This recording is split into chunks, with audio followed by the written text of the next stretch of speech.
Hej siemanko, witajcie! Dziś na kanale sprawdzimy sobie to, co ostatnio nurtuje większość z Was po filmie z dyskiem SSD na BX 440, a mianowicie czy to ma tak naprawdę jakiś większy sens oraz czy to faktycznie daje nam jakieś plusy, poza oczywiście wiadomym, czyli pojemnością, względem tradycyjnego dysku talerzowego w takich chipsetach.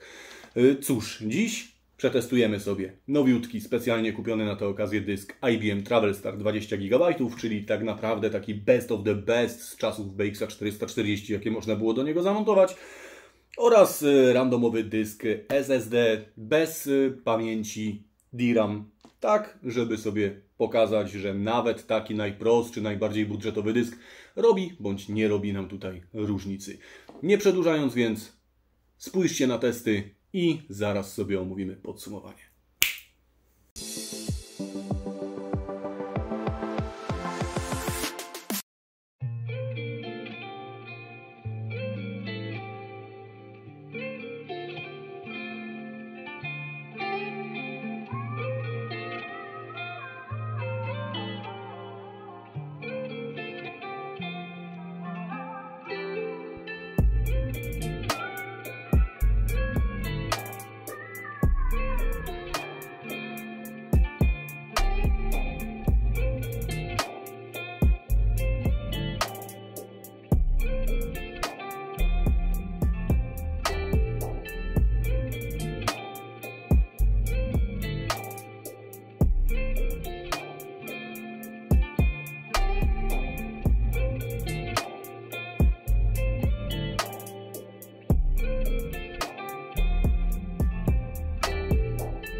No i co, jak widzieliście po testach, tak naprawdę nie tylko dysk SSD jest szybszy, wykorzystując praktycznie niemalże pełną prędkość kontrolera DMA33, ale też jego czas reakcji i to, w jaki sposób tutaj działa z systemem, jest lepszy. Docelowo oprócz tego mamy na pewno troszkę niższe zużycie procesora podczas jego użytkowania, a także lepsze czasy pracy na wbudowanej baterii, co w przypadku takich retrosprzętów również nie jest bez znaczenia. Generalnie oprócz tego powiem Wam szczerze, że za dysk nowy 20 GB tego IBM Travelstar dałem w granicach 120 zł na znanym portalu aukcyjnym. Natomiast za dysk SSD 512 GB no dziś trzeba dać czasem nawet mniej niż 100 zł. Co za tym idzie, no co będziemy wiele gadać, 20 GB, 500 GB. Jest przepaść, gdy mamy prawie 450 GB więcej. Ponieważ z takiego dysku 512 GB realnie mamy jakieś 476 GB pamięci użytkowej. No cóż, cyfry mówią same za siebie, a jakby decyzję ciągle pozostawiam Wam. I myślę, że na tym jakby ja osobiście zakończę dywagację na temat tego, co bardziej się opłaca i czy w ogóle się opłaca. Natomiast jeżeli Wy macie jakieś pytania związane z tym filmem, jeżeli byście chcieli zobaczyć jakieś dodatkowe testy, ewentualnie gdybyście się chcieli dowiedzieć jeszcze czegoś więcej, możecie jak najbardziej pisać w komentarzach. Na wszystkie oczywiście z miłą chęcią odpowiem. Zawsze służę pomocą, jeżeli tylko mogę w jakiś sposób pomóc czy naprowadzić, zawsze to robię. Na koniec oczywiście, a jakże, chciałbym ogłosić zwycięzcę konkursu, a zwycięzcą konkursu jest ten oto komentarz. I tak, wszystkim bardzo mocno dziękuję za wzięcie udziału w konkursie.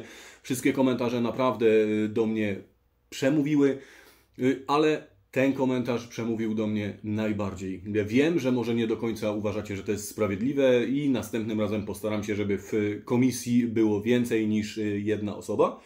Natomiast na ten moment jest jak jest, dokładnie tak jak obiecałem i ten właśnie komentarz zwycięża. Co do właściciela komentarza, osobiście się z nim skontaktuję i dogadamy temat wysyłki. Natomiast cóż, nawet jeżeli wziąłeś udział w konkursie, czy wzięłaś udział w konkursie, a nie wygrałaś i nie wygrałeś, nie ma się co łamać. Słuchajcie, to nie jest ostatni konkurs na tym kanale, myślę, że kanał cały czas jeszcze się będzie rozwijał i co jakiś czas jakieś konkursy będziemy sobie tutaj organizować, więc jeżeli nie dziś, to dlaczego nie jutro? Tak więc nie poddawać się i zobaczymy, co z tego wyniknie w przyszłości. A nuż to Ty będziesz następnym zwycięzcą w retro konkursie.